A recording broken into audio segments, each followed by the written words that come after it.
Hey guys! In a couple of days, may magba-birthday and she's turning 22! Yay! In today's episode, we'll be talking about adulting.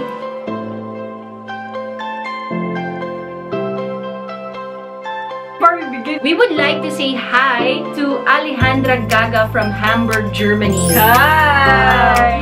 Mary Ann Villegas, she's a nurse from Riyadh. Wow! And Aya Hudson of Perth, Australia. Yes! Si Aya, meron siyang 5 sisters. Diba? Kung tayo, 4 sila 5. Oh. And lastly, we'd like to say hi to Arian 84.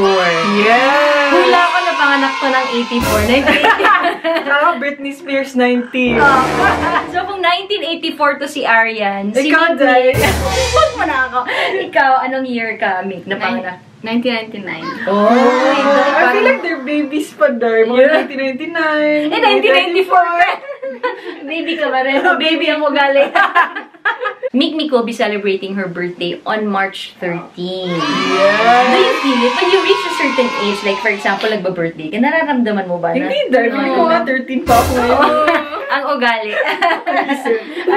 Usually, ang napag-uusapan talaga is, you know, when you're in school, diba? Everything that they teach you is, you know, how to sharpen your mental skills, diba? Academics, usually. And pag nagsisimba ka, more spiritual. And as they say, as you become an adult, you have to always look into the different aspects of your life. Particularly, yung financial aspects. Yes. So, si MicMic ay bibigyan natin ng pagkakataon na magtanong sa atin.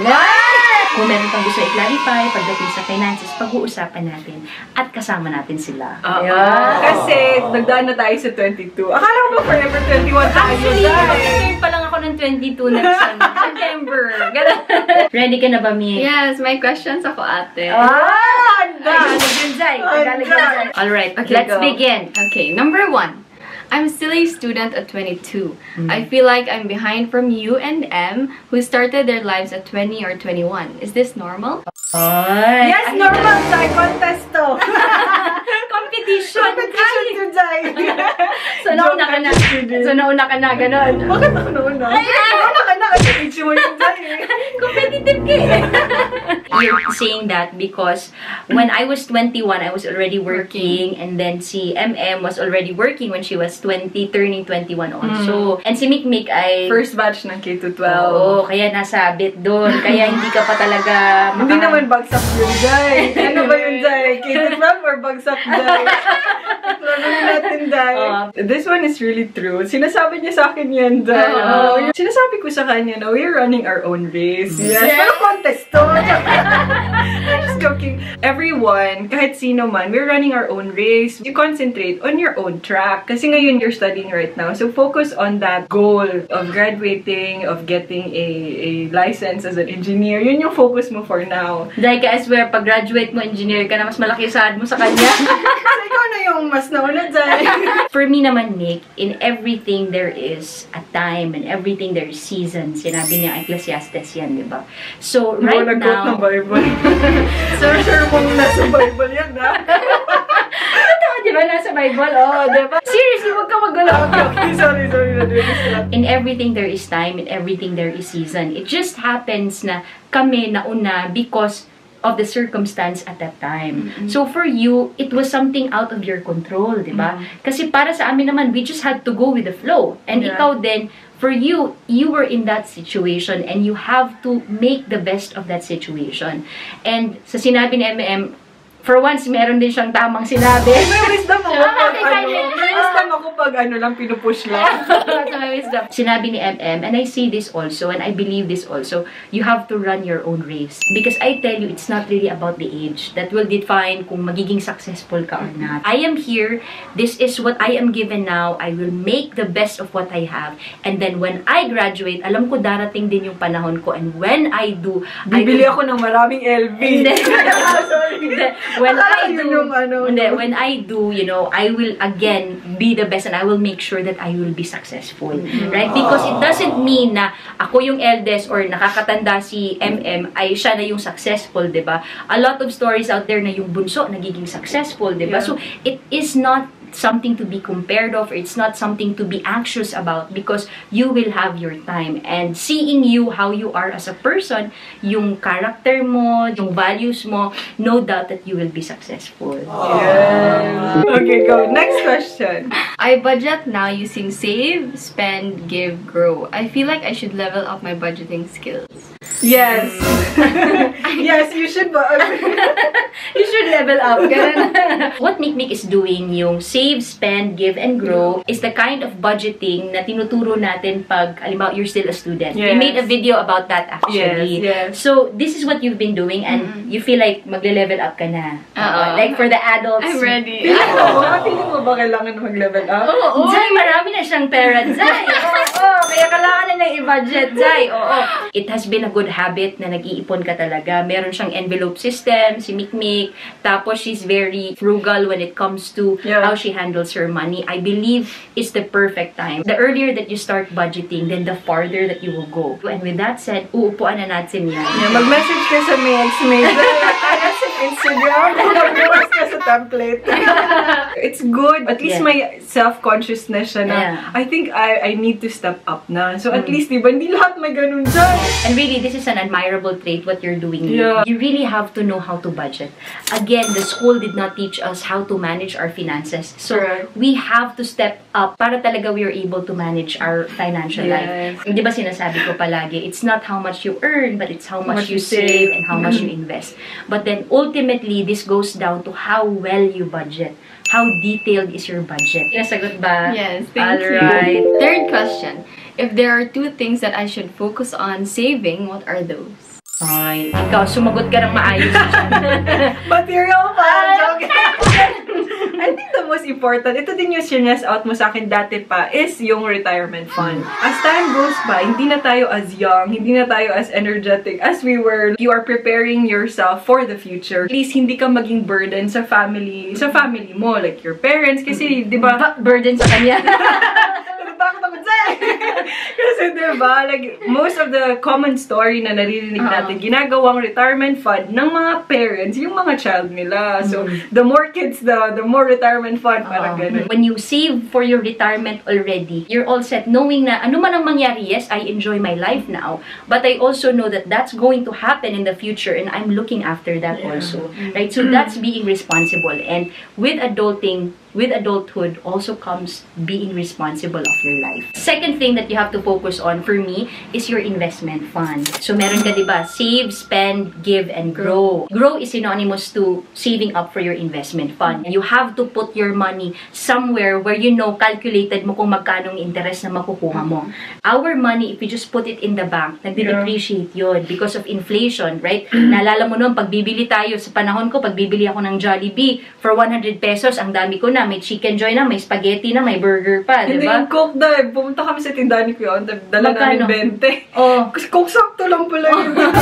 So, hindi na enough. Bibili ka ngayon, may 100 pesos ka. You're lucky if you get, I think, maybe a burger and fries, right? So, that's called inflation. So, if you just put your money in the bank, talagang matatalo ka. Yeah. So, it's important for you to invest para talaga may interest kang kinikita. The power of compounding. Meaning, yung investment fund mo talaga, nilagay mo dyan, kumita siya, yung kita hindi mo gagalawin, you just i-add mo lang ulit sa investment fund mo para lumaki ng lumaki. And the reason why this must be separate from your retirement fund is because kung mag-i-invest ka or magne-negosyo ka or you want to go into buy and sell, for example, yung gagalawin mo is yung investment fund mo lang. Para if in case it works, well, good. At least kumita ka. But if it doesn't work, yung nawalang pera mo is yung investment fund lang. Because a lot of people that I have seen also is yung savings nila isang chunk. Kasama na dun yung retirement, lahat, emergency, nandun. So, ini-invest nila yung buong pera, tapos nalugi. Eventually, you know, wala silang pera. So, with this one, investment fund, you make your money grow, and then, you know that intact pa rin yung ibang savings mo. So, hindi pala material fund, right? No, no material fund. I'm learning a lot. So, question number 4. Yeah. Because I'm still a student, I rely on my allowance and my side hustles. What else can I do to increase my income? Oh, ano ba mga ginagawa mo, May? Online selling. Oh, nag-online selling siya. Oh, binibenta niyo mga damit natin. Yung Tapos yung iPad. kita, sa kanya lang. I'm saving it. Nag-i-invest din siya sa crypto. Nag-i-invest siya sa mga NFTs, yung mga NBA cards. Gumigising siya ng maaga. Influenced by Kuya Ante. So marami siyang mga ginagawa. Tama yung ginagawa mo, yung mga old shoes mo, yung mga old bags. Kasi nakatambak lang yung bags niya, day. Mabuti kasi binibenta na niya sa carousel. Wag lang yung mga clothes namin. Ano lang, day. Nabenta ka ng clothes namin. Natiyan mo Alam mo kami, ba, alam mo, day. nasasaktan siya kasi ganyan ang ginagawa niya sa akin. Nabenta na yung damit ko. Nakita niyo na sa ano na. Nakita ko sa app. Sabi ko, ba't damit ko to? Ba't hindi naman ako nabigyan ng share? Make the most out of the resources that you have already. Para wala ka ng capital na ilalabas. Before you even go out to the world, always look into what do I have around me. That does not require capital. Say, for example, si mama may ginagawang negosyo, then you can say, matulungan kita, but also, is it okay? Gusto ko rin kumita kung may commission ako. The same as what you do to us. Like, we buy and we sell certain things. Like, we sell perfume and then you get commission out of that, right? So, ang swerte na ngayon, may carousel. Right? Or you have Facebook already na you can sell items. Normal lang din na minsan iniisip natin na, nahihiya ako eh. Baka anong isipin ng mga kakilala ko kung magbebenta ako sa Facebook or sa Instagram, diba?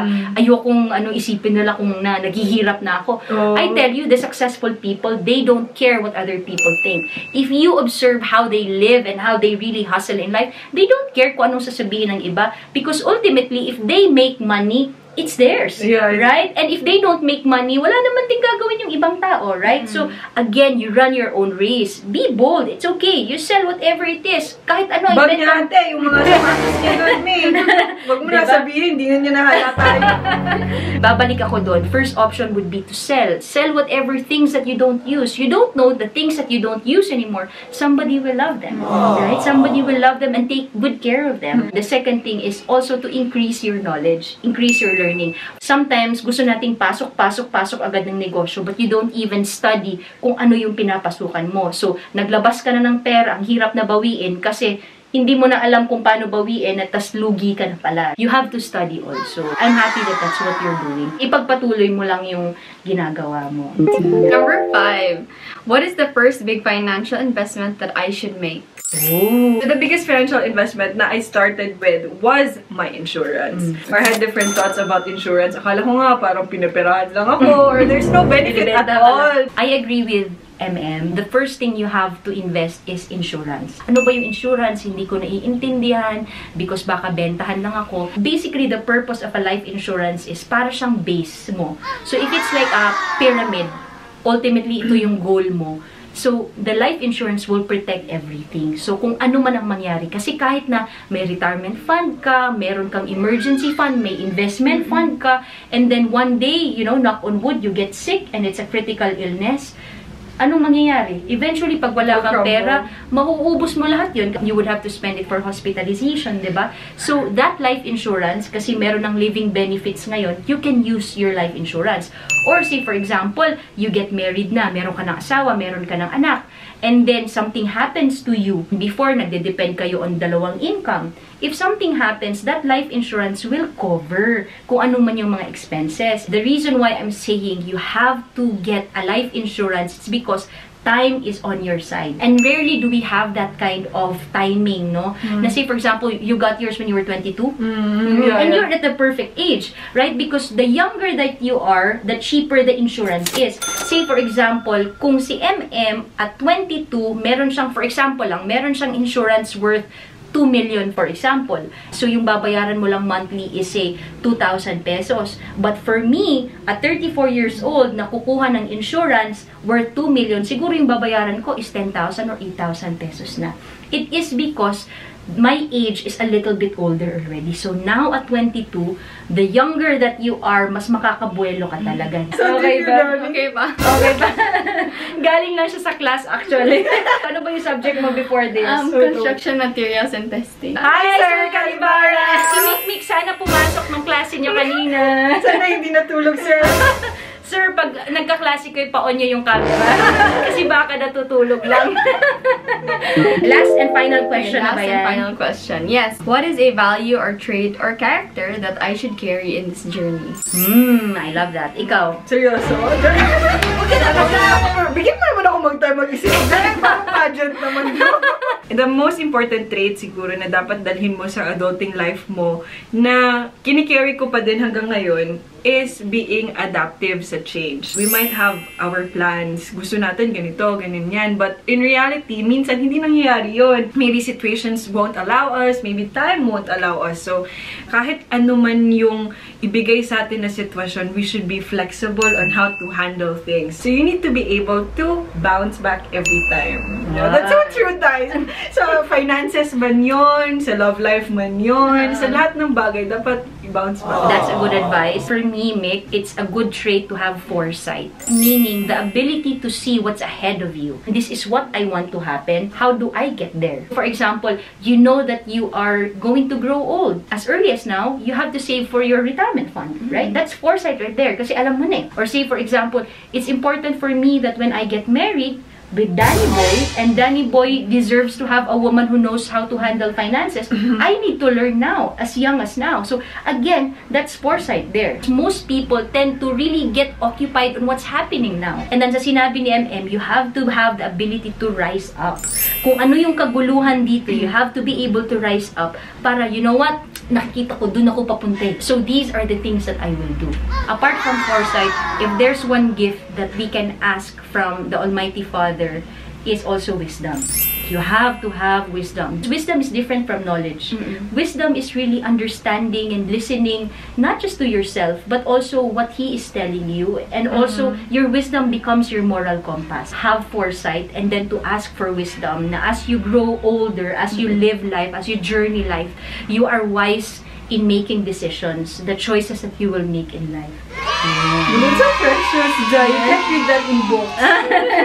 Okay, foresight, and wisdom, and adaptability to change. Yeah. So what do you feel right now? I'm so enlightened and I'm so blessed to be able to like know all those things. We cannot learn this in school. It's something that should be tackled or should be talked about, but it's not actually talked about, especially even in the family. It's not the usual thing to talk about, diba? So I'm so blessed that I have known these things. So Mick, we wish you a happy birthday. Yung 22, you just enjoy life and be mindful sa mga pinagagawa mo. Yun lang talaga. Kasi siya hindi mindful. When I was 22, I was very focused on the things that, uy, kasi kasama kita. I was very focused on my career when I was 22. Learn as much as you can. Talk to ate as much as you can. Yun talaga yung tip, Dai. Kasi when I was 22, I was also focused on things that would make me better as a person. Tapos, it was helpful din na andun si ate because she was telling me stuff, ganun. So, i-corner mo siya, Dai. For me naman, Mick, you have really been a very responsible adult and something that I will always be happy about. And I shared this to you and i-share ko din sa kanila. We always want to give to the world. We always want to do something. We feel like we have to prove something to the world. And there's this doctor that I follow. He said that whatever it is that you give to the world, make sure that you also give the same amount to your internal self. So make yourself full also. Continue with your quality time, strengthen your faith with our Heavenly Father, and also do self-care and self-love also. The same as life, everything must be in balance, like yin and yang, right? Whatever you give out to the world, make sure that you also look into yourself and you also give the love that you yourself deserve. Wow, ma-picture na yan! Happy birthday! Guys, send your birthday messages to MicMic below. Wow. So again, guys, thank you very much for watching. We hope that you learned one lesson or two in our, chat here with MicMic, who's turning 22. We are very excited, actually. May regalo ka na ba? Meron na dyan. Nabili na ako sa Lazada. Oy, alam ko, wala pa. Meron na dyan. Ikaw meron ka. Ay, hindi pa dumating. Dumating na. Matagal na. 2 weeks ago. Naghanap ka na magkahati mo. Maghanap ka na magkahati. Walang yan. Anyway, thank you very much for watching, guys. Help us greet MicMic a happy birthday. And as always, thank you very much for watching. And we'll see you again next time. Bye!